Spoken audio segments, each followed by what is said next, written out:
शनि जयंती की जैसे हम बात कर रहे हैं तो इस दिन विशेष महत्व की हमने बात कर ली है, लेकिन अगर हम बात करें योग की तो क्या योग बन रहे हैं इसमें और उसका प्रभाव किस तरीके से पड़ने वाला है? इस बारी के जो योग है, क्योंकि उस दिन अमावस्या भी है, तो अमावस्या एक अपने आप में ही बहुत बड़ी अमावस्या मानी जाती है। तो इस चीज़ में एक्वेरियस को, लियोस को, कैप्रिकॉर्न्स को और एरीज को लाभ भी मिल सकता है अगर वो सही तरीके से चले। तो वो ट्राई करें कि जल्दी डिसिप्लिन में आना, जल्दी उठना, जल्दी सोना। आप ये बोल रहे हो कि मैं ये काम डिले कर देता हूँ, चलो कल कर देंगे, इसको चेंज करना, चेंजेस लाना बहुत ज़रूरी है। अदिति जी, हम ये जानना चाहते हैं कि शनि से लोग बहुत ज़्यादा डरते हैं, क्या अर्थ होता है इसका? देखिए, शनि देव जी से डरने वालों के लिए एक सिंपल सी जो मैं टिप बता दूँ या समझा दूँ कि शनि देव जी क्या है। शनि देव अगर हम एस्ट्रोलॉजिकली देखें तो वो कर्म के दाता हैं हमारे। हम जैसे अपने कर्मों को रखेंगे वो वैसे हमें फल देते रहेंगे। और अगर मैं थोड़ी साइंटिफिक टर्म्स में बात करूँ तो सैटर्न यूनिवर्स में सबसे स्लोएस्ट मूविंग प्लैनेट है और सबसे ओल्ड प्लैनेट है। तो वो डिमांड करता है पेशेंस। अगर आप इम्पेशेंट हो तो यकीनन तौर से शनि देव जी आपको फिर पीड़ा देंगे। अगर साढ़े साथी के बारे में हम बात करें तो क्या होती है? तो देखिए, जो साढ़े साथी होती है वो कभी भी इस वजह से नहीं आती कि आपने बुरे कर्म करे हैं, आपने बहुत परेशान करे हैं, इसीलिए साढ़े साथी तब आती है जब शनि देव जी एक राशि पे 7.5 साल बैठ जाते हैं।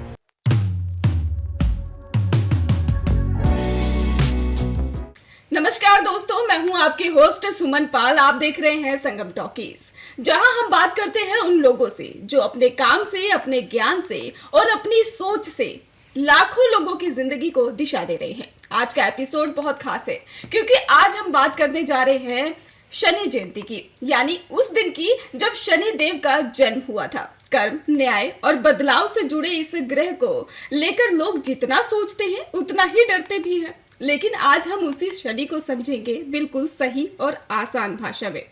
शनि देव जी का असली स्वरूप क्या है? क्या सच में 7.5 डरावनी होती है? और 27 मई को शनि जयंती के दिन हमें कौन से खास बदलाव देखने को मिल सकते हैं? इन सभी के जवाब हमें फेमस एस्ट्रोलॉजर अदिति दुआ से मिलेंगे। तो चलिए स्वागत करते हैं अदिति दुआ जी का, जो हमें बताएंगे कि शनि आखिर होता क्या है, इसका अर्थ क्या होता है। सबसे पहले आपका बहुत स्वागत है संगम टॉकीज पर। Thank you so much for having me here. मैं बहुत ग्रेटफुल हूँ कि मुझे संगम टॉकीज ने इनवाइट करा इधर।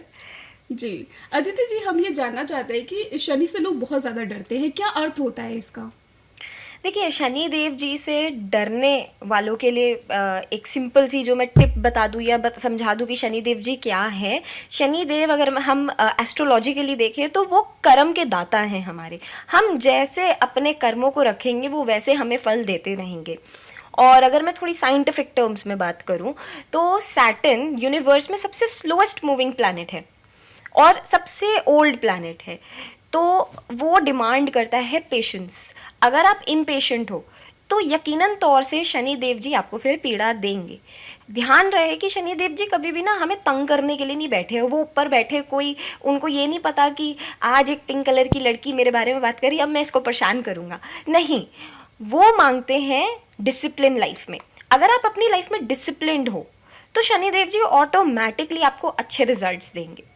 तो इसको फियर से लिंक करने से अच्छा शनि देव जी की जो एट्रीब्यूट्स है, जो वो चाहते हैं, उन पे काम करा जाए तो बहुत अच्छा है।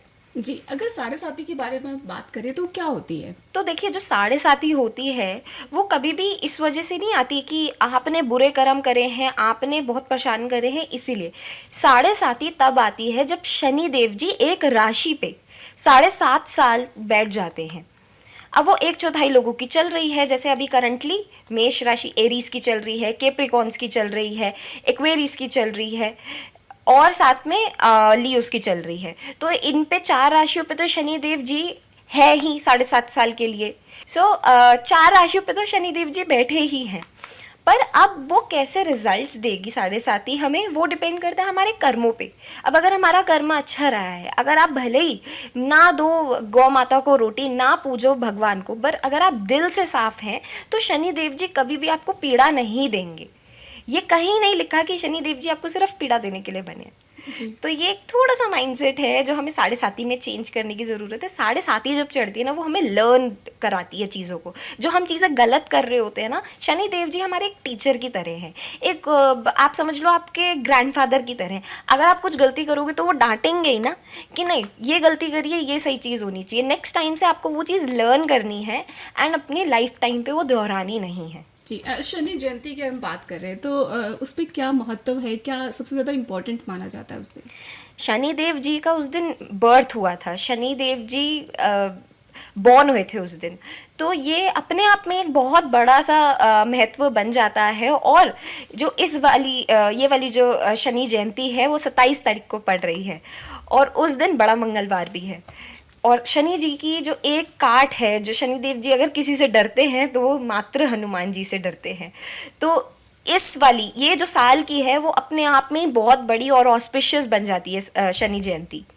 तो इस टाइम पर जो इंसान को करना चाहिए, वो सबसे अच्छा एक उपाय करना चाहिए कि वो डी क्लटर करे। अपने अपने जो पुराने कपड़े हैं, बिलोंगिंग्स हैं, अगर आपको लगता है कि वो किसी के यूज़ हो सकते हैं, उनको दीजिए, उनको डोनेट कर दीजिए। अगर आपको लगता है कि वो किसी के पहनने लायक नहीं है तो उनको फिर कहीं रिसाइकल उसमें दे दीजिए, या कहीं ऐसी जगह रख दीजिए जहाँ पर एटलीस्ट वो किसी के लग जाए वो।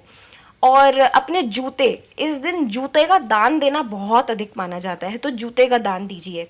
चाय की सेवा कीजिए, आप चाय के भंडारे करवाएं, उस दिन बहुत अच्छा और अधिक माना जाएगा। इस दिन कोई विशेष पूजा भी होती है जो हम घर में रह के कर सकते हैं? विशेष पूजा देखिए शनिदेव जी की घरों में नहीं होती है, जी। वो टेम्पल जाके ही होती है। पर अगर किसी को घर में करना है तो वो शनि चालीसा का जाप करे, शनि चालीसा पढ़ सकते हैं। या फिर अगर कुछ नहीं करना है, घर में ही रहना है, तो एक आयरन का कप ले लीजिए, कटोरी ले लीजिए आयरन की, उसमें 1 रुपये का सिक्का और सरसों का तेल डाल के अपने पूरी बॉडी से 31 टाइम्स उतारें, और किसी भी पेड़ के उसमें या पीपल के पेड़ की जड़ों में डालकर आ जाए। तो जिसके भी शनि के बुरे प्रभाव है, जो शनि देव जी आपको पीड़ा दे रहे हैं, वो खत्म होगी। शनि जयंती की जैसे हम बात कर रहे हैं तो इस दिन विशेष महत्व की हमने बात कर ली जी। है, लेकिन अगर हम बात करें योग की तो क्या योग बन रहे हैं इसमें और उसका प्रभाव किस तरीके से पड़ने वाला है? इस बारी के जो योग है, क्योंकि उस दिन अमावस्या भी है, तो अमावस्या एक अपने आप में ही बहुत बड़ी अमावस्या मानी जाती है, स्पेसिफिकली ये वाली जो पड़ रही है। तो इस चीज़ में एक्वेरियस को, लियोस को, कैप्रिकॉन्स को और एरीज को लाभ भी मिल सकता है अगर वो सही तरीके से चले तो इस दिन जितना ज़्यादा हो सके वो ट्राई करें कि जल्दी डिसिप्लिन में आना, जल्दी उठना, जल्दी सोना। आप ये बोल रहे हो कि मैं ये काम डिले कर देता हूँ, चलो कल कर देंगे, इसको चेंज करना, चेंजेस लाना बहुत ज़रूरी है।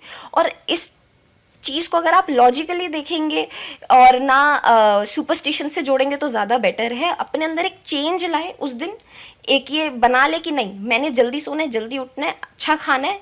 और इस दिन खास करके उस दिन बिल्कुल भी ना तो नॉनवेज का प्रयोग करें और दारू और स्मोकिंग का प्रयोग ना करें उस दिन। जितना ज़्यादा सात्विक रहेंगे उतना ज़्यादा अच्छा रहेगा। क्या सफलता पाने के लिए, अगर जीवन में सफलता पानी है तो इन्हीं रास्तों पे चलना होगा, इसके अलावा भी कोई और उपाय है? देखिए, आपको अगर सफलता पानी है तो डिसिप्लिन तो बिल्कुल एक ऐसा मात्र तरीका है, हार्डवर्क का कोई रिप्लेसमेंट नहीं है। तो जितना ज़्यादा आप हार्डवर्क करते जाएंगे, स्मार्ट वर्क करते जाएंगे, उतना ज़्यादा आपको चीज़ें मिलती जाएंगी। बट हाँ, कुछ कुछ चीज़ें होती हैं कि हम भले ही हम एफर्ट्स लगा ले 1000%, तब भी 90% होकर कभी कभी काम नहीं बन पाता है हमारा। तो इस विषय में क्या करना चाहिए? इस टाइम पर सबसे ज़्यादा ज़रूरी है कि आप पीपल की जड़ में सैटरडे वाले दिन कुछ पीली मिठाई और पीली कलर की सरसों होती है, वो पीपल के जड़ में गाड़ कर आ जाए और पीछे मुड़ के ना देखें। ये 5 शनिवार कर लें आप लोग, तो जो आपको सक्सेस से रिलेटेड इश्यूज आ रहे हैं, जो आपको इश्यूज आ रहे हैं कि आपके काम बनते बनते रुक जाते हैं, वो काम होने लगेंगे।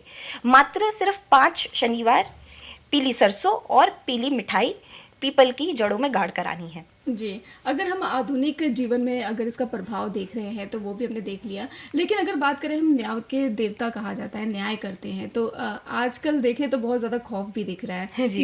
लेकिन वो न्याय कौन सा है जो अभी लोगों को समझ नहीं आ पा रहा है? वो न्याय देखिए सिंपल इस चीज़ का है, जब हम किसी को एक गाली भी देते हैं ना, वो गाली का भी कर्म हमें इस धरती पे भोगना है। शनिदेव कहते हैं कि आप अपने कर्म करते रहो और अच्छे कर्म करो, गुड डीड्स जिसको हम बोलते हैं। तो आप देखें ना, ये संसार इतना अच्छा हो जाएगा कि कोई अगर किसी के साथ बेईमानी ना करे, कोई किसी को गाली ना दे, कोई पशुपतिनाथ हमारे बेजुबानों को हर्ट ना करे, हमारी जो प्रकृति के छोटी छोटी चीज़ें हमें मिल रखी हैं प्रकृति से, उनको हर्ट ना करे, तो ये संसार कितना ही अच्छा हो जाएगा। पर हम क्या हैं, हम ह्यूमन्स क्रूअल हैं आज की डेट में। हम एक मिनट नहीं लगाते हैं किसी को बदतमीज़ी करने में अपने फ़ायदे के लिए। तो अगर आप छोटी छोटी चीज़ें करके अपना मन साफ रखें, अपना दिमाग साफ रखें, केवल यही कर लेंगे तो मेरे ख्याल से न्याय भी आपको मिलेगा। और मैं मान नहीं सकती कि चाहे 7.5 हो चाहे शनि हो, कोई आपका बनता बनता काम रोक दे। जी, शनि जी को ये भी कहा जाता है इनकी दृष्टि बड़ी क्रूर है, तो इसका सच में कोई मिथ है या फिर ये ऐसी बनावटी चीज़ें हैं जो शुरू से चलती आ रही है अभी तक? ये सिर्फ एक केवल बनावटी चीज़ है। शनि देव जी, मैंने वही कहा ना, ऊपर बैठे कोई वो थोड़ी ना कह रहे हैं कि अगर काला कपड़ा पहन लिया तो मैं भारी हो जाऊंगा। तो ये हमारे बाल भी तो काले हैं, हमारी आईब्रोज भी तो काली है, तो शनि देव जी ऐसे तो सबके ऊपर ही भारी होंगे। वो केवल आपके कर्म देखते हैं। अगर आपका कर्म अच्छा है तो वो आपको कभी भी परेशान नहीं करेंगे। अब लोग बोलते हैं शनिदेव को डायरेक्ट नहीं देखना, उनकी दृष्टि आप पे पहुंच जाएगी। ऐसा नहीं है, वो यकीनन एक देवता हैं। अगर आप उनको प्यार से पूजोगे, अगर आप अपना मन साफ रख के उनके मंदिर ही जाओगे, तो उनकी दृष्टि बिल्कुल आपको तंग नहीं करेगी। और एक बात तो ये यकीनन है कि शनि देव जी जब देने पे आते हैं ना, छप्पड़ फाड़ के देते हैं। कोई ऐसा प्लैनेट नहीं है इतना ज़्यादा जो दे पाए जितना शनि देव जी देते हैं। इसका सबसे अच्छा एग्जाम्पल हमारे खुद के प्राइम मिनिस्टर नरेंद्र मोदी जी हैं, जो हर किसी से प्यार पाते हैं। आपने उनका देखा है कि उनकी पर्सनैलिटी ऐसी है, वो नंबर 8 हैं, वो शनि से इन्फ्लुएंस्ड है, लेकिन उनका देखिए कितना अच्छा है। केवल सिर्फ एक मन साफ और अच्छाई की ओर अगर आप जाते हैं तो शनिदेव जी आपके साथ है। अक्सर दर्शकों से भी यही सुनने को मिलता है कि शनि की 7.5 जीवन बदल देती है। क्या ये बदलाव पूरा जीवन रहता है या फिर इसका कोई नकारात्मक भी चीज़ें देखने को मिलती है हमें? बिल्कुल भी नहीं। देखिए, अगर आपके वही बात सिर्फ वही घूम फिर के कर्मों पे आती है। अगर आपका कर्म अच्छा है, थ्रू आउट द लाइफ आप अच्छे कर्मा कर रहे हैं, तो शनिदेव जी जब देते हैं तो लेते नहीं है वापस। ऐसा बोलते हैं ना कि जो राहु से मिली हुई चीज़ होती है, जो राहु से मिला नेम एंड फेम होता है, वो छिन जाता है। कभी बैड नेम एंड फेम मिल जाता है, कभी कुछ ऐसी कंट्रोवर्सी हो जाती है, लेकिन केवल एक शनि देव जी की दी हुई चीज़ें ऐसी हैं जो कभी वापस नहीं ली जाती। तो अगर आप अपना वही सेम लेवल ऑफ कर्माज रखोगे, वही सेम लेवल ऑफ इंटेंशंस रखोगे थ्रू आउट योर लाइफ, तो कभी भी उनकी दी हुई चीज़ या कोई भी ऐसी चीज़ उनकी नेगेटिवली आपको इम्पैक्ट नहीं करेगी। अगर जीवन में बहुत ज़्यादा कठिनाई चल रही है तो शनिदेव की पूजा करने से तो क्या वो कठिनाई दूर हो जाती है? बिल्कुल, मैं तो कहती हूँ जिनको शनिदेव जी नहीं भी परेशान करते उनकी भी वो भी पूजा करें। आप हर सैटरडे नियम बना लीजिए कि आपको शनिदेव जी के टेम्पल जाना है, चप्पलों की सेवा करनी है, और जितना ज़्यादा हो सके उस टेम्पल को क्लीन करें। क्योंकि शनिदेव जी क्या डिमांड करते, क्लीनलीनेस को डिमांड करते। तो उनका टेम्पल क्लीन कर दीजिए, जाके चप्पलों की सेवा कर दीजिए, तो यकीनन सक्सेस मिलेगी। और ये कोई भी कर सकता है। युवा वर्ग जो अब ज्योतिष को साइंस मानने में हिचकिचाहट है, अब उन्हें क्या कहना चाहोगे? ज्योतिष देखिए, पहले भी साइंस थी, साइंस है, साइंस रहेगी। उसको अंधविश्वास से जो लोग जोड़ेंगे, उन लोगों के लिए तो मेरे पास कुछ नहीं है कहने को। लेकिन जब ये ज्योतिष बनी थी ना, वो सिर्फ साइंस के ही आधार पे बनी थी। तो इस चीज़ को एज ए साइंस लेकर चले, इस चीज़ से फियर को लिंक ना करें, क्योंकि ये काम एक ऐसा काम है एस्ट्रोलॉजी का, जब तक हम जैसे लोग आप में फियर पुट इन नहीं करेंगे, आप हम पे इन्वेस्टमेंट करना नहीं पसंद करेंगे। तो कुछ ऐसे लोग हैं जो फियर पुट इन करते हैं प्रैक्टिकलिटी को छोड़ के। तो उन लोगों से निवेदन है कि प्लीज़ ये चीज़ बहुत प्योर है, ये चीज़ हमें हमारे ऋषि मुनियों से मिली है, तो इस चीज़ को जैसे है वो वैसे ही रहने दें। कुछ चीज़ें अपने मतलबों के लिए उस चीज़ को चेंज एंड ट्विस्ट ना करें, एंड उसको केवल एक साइंस ही रहने दें। आपने कई बिजनेसमैन और बॉलीवुड स्टार्स की अगर बात करें, उनको भी गाइड किया है, तो उनको गाइड अलग से कुछ करना पड़ता है, उसमें कुछ नई तकनीक होती है, या फिर ये शनि को लेके ही कुछ ना कुछ ऐसे आप सलाह देते हो? नहीं, देखिए हर किसी के लाइफ में अलग अलग चेंजेस होते हैं। अब कोई किसी को शनि परेशान कर रहा है तो किसी के सूर्य की दिक्कत है, तो जैसे दिक्कत होती है उस बेसिस पे हम रेमेडीज़ या उस तरीके से हम चेंजेस लाते हैं लाइफस्टाइल में। फॉर एग्जांपल, अब अगर कोई लेज़ी है इंसान तो यकीनन तौर से उसका केतु ख़राब होगा, तो हम उसके केतु कैसे ठीक कर सकते हैं वो करेंगे। अगर किसी का पूजा पाठ में ध्यान नहीं लगता तो वो केतु का दिक्कत है, तो उस इंसान को हम फिर पूजा पाठ ना करके हम उसको ध्यान में डालेंगे, स्पिरिचुअलिटी की ओर लेकर जाएंगे। तो छोटे छोटे वेज होते हैं, हॉलिस्टिक अप्रोचेस होती हैं जिस तरीक़ों से मैं अपने क्लाइंट से कनेक्ट करती हूँ, चाहे वो भले फिर एक बॉलीवुड स्टार हो या भले ही कोई एक नॉर्मल इंसान हो, मेरे लिए तो सब इक्वल हैं। और मैं यही चाहती हूँ कि सब स्पिरिचुअलिटी को अपनाएं केवल, और एक अच्छे मन को अपनाएं। मेरे मन में भी एक सवाल था, जैसे कि हम मंदिरों में जाते हैं तो हम कई टाइम से ऐसे सुनते आ रहे हैं कि उनकी आंखों में नहीं देखना है। इसके पीछे क्या रहस्य है? इसके पीछे लोग ये कहते हैं कि अगर शनि देव जी की आप डायरेक्ट आंखों में देख दोगे तो शनि देव जी की आपको दृष्टि पड़ जाएगी और बुरे रिजल्ट्स आएंगे, बट ऐसा कुछ नहीं है। वो एक केवल मूर्ति है, और कोई भी चीज़ जो हमारे हिंदुइज्म से लिंक्ड है, हमारे सनातन से लिंक्ड है, वो कभी भी आपको बुरा रिजल्ट नहीं देगी। तो मुझे नहीं पता ये कहाँ से चीज़ आ रही है, कहाँ से ये डर बनाया जा रहा है कि साइड से दर्शन करने हैं, सामने देख के दर्शन नहीं करने। आप सीना ठोक के सामने से दर्शन करिए, कोई ऐसा इशू नहीं है। जब तक आपका मन साफ है, आपके कर्म अच्छे हैं, आपको डरने की कोई ज़रूरत नहीं है। बिल्कुल। अदिति जी, आप जाते जाते दर्शकों को क्या संदेश देना चाहेंगे? एक छोटी सी जो मैसेज मैं देना चाहती हूँ, शनि जयंती वाले दिन तो बहुत लोग दान करते हैं, बहुत लोग शनि का उतारा करते हैं, लेकिन हम थ्रू आउट द ईयर क्या करते हैं वो देखना बहुत ज़रूरी है। तो एक संकल्प ले लीजिए आप कि आप एक अच्छे इंसान बनने का कोशिश करेंगे। बन तो हम नहीं सकते, कर्म तो हर किसी के ही गलत हैं आज की डेट में, बट एक स्टेप लेना बहुत ज़रूरी है। उस चीज़ के लिए क्या करें, चिड़ियों को खाना डालें, चिड़ियों के लिए पानी रखें। अब इतनी गर्मी बढ़ने वाली है, 55 डिग्री सेल्सियस से भी ज़्यादा टेम्परेचर हो जाएगा। चिड़ियों के लिए पानी, चिड़ियों के लिए खाना, बेजुबानों की जितनी ज़्यादा आप सेवा कर पाओ। भगवान की सेवा करें भले ना करें, लेकिन बेजुबानों की सेवा करना ज़रूर मत भूलें। और साथ ही साथ अपने माँ बाप की सेवा करना। अगर हमने किसी ने भगवान नहीं देखे आज की डेट में, बट हमने अपने माँ बाप देखे हैं, तो अगर आप उन्हीं की सेवा कर लेंगे, उन्हीं के 2 मिनट उनसे अच्छी बात कर लेंगे, आधा घंटा उनके साथ टाइम स्पेंड कर लेंगे, वही बहुत अच्छा है। जी, मेरा एक और सवाल है आपसे। जैसे कुछ लोग कहते हैं कि शनिवार को पैदा हुआ हूँ तो मुझ पे शनि ग्रह है, तो ये सच्चाई होती है क्या? ऐसा कुछ नहीं है। आई थिंक जो शनिवार को पैदा हुआ है वो सबसे ऑस्पिशियस बच्चे हैं। आप में ऑलरेडी एक शनिदेव जी की ब्लेसिंग है, आपको उसको अप्रिशिएट करना चाहिए। ऐसे लोगों को जितना ज़्यादा हो सके काला धागा एक हाथ में बांध लें, राइट हैंड में बांधे काला धागा, पैरों में ना बांधे, राइट हैंड में काला धागा बांध लें कि अगर उनको डर भी लगता है शनिदेव जी से या नज़र दोष है तो वो हट जाएगा। उनको नजरें ज़्यादा लगती हैं क्या, ऐसा कुछ होता है? हाँ जी, अच्छा। उनको नज़रों में जल्दी आते हैं ऐसे लोग। एक्चुअली उनकी पर्सनैलिटी इतनी अट्रैक्टिव होती है कि वो कुछ ना भी करें, वो कुछ फैंसी सा ना भी करें, तब भी लोग उनसे आकर्षित हो जाते हैं। जी, बहुत बहुत धन्यवाद आपका हमारे साथ Thank you जुड़ने so के लिए। much. संगम टॉकीज पे आपने इतनी सारी जानकारी दी है, दर्शकों को बहुत ज्यादा पसंद आई है। बहुत बहुत धन्यवाद। तो दोस्तों, आज की ये बातचीत हमें एक बात सिखा गई है कि डर और श्रद्धा के बीच जो सबसे खूबसूरत पुल है उसका नाम है समझ। शनि केवल आपके कर्मों का परिणाम नहीं देते, बल्कि आपकी आत्मा को आईना दिखाते हैं। अदिति दुआ जी से हुई ये मुलाकात हमें सिर्फ शनि नहीं बल्कि खुद को देखने की एक नई दृष्टि भी दे गई है। इस शनि जयंती पर हम यही संकल्प लें कि हम कर्म अच्छे करेंगे, दृष्टि साफ रखेंगे और बदलाव को स्वीकार करेंगे। आप देख रहे थे संगम टॉकीज, जहां हर एपिसोड एक नया संगम है। ज्योतिष और जीवन के बीच फिर मिलेंगे एक नई सोच, एक नई आवाज के साथ। तब तक शनिदेव आप सभी पर कृपा बनाए रखे। जय शनिदेव।